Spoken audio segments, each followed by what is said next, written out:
predavanju. Htio sam da vas pitam, profesore, recite mi šta je početak menjanja samoga sebe i shvatanja svoje krivice, što ste rekli, ali zdravog shvatanja svoje krivice? Hvala. Jako dobro pitanje. Inače, otac Marko je moj bivši student. Znamo se odavno. Ruku na srce, teško bi ga prepoznao. Kada sam te video na ulici... Prolepšao. Molim? Prolepšao. Pa jeste, prolepšao si se, tako. Sazreo si. Gde je početak?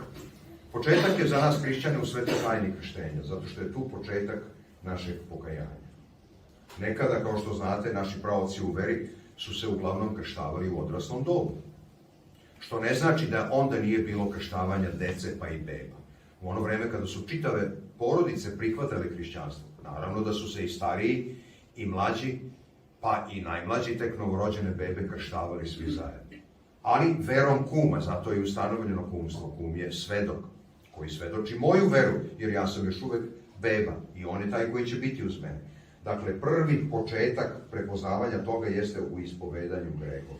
A zatim u negovanju svoje duše, u održavanju duhovne discipline.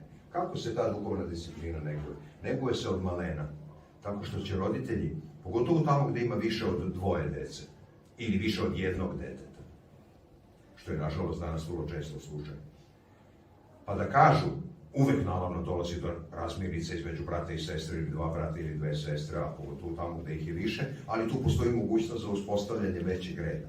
Da uvek ako dođe do nečega, malo ko čega, naravno sve su to sitnice, ali za decu ne postoje sitnice, za decu je sve krupnica.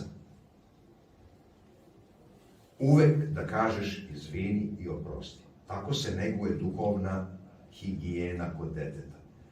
Da ne sme uveče da se legne u krevet sa namrgođenim licem zato što je ljut na brata i sestru, zato što je mu uzeo nešto ili zato što mu ne da nešto, bilo šta da je u pitanju. I uvek pratiti način razmišljanja dece, kako se deca izražavaju o određenim pitanjima.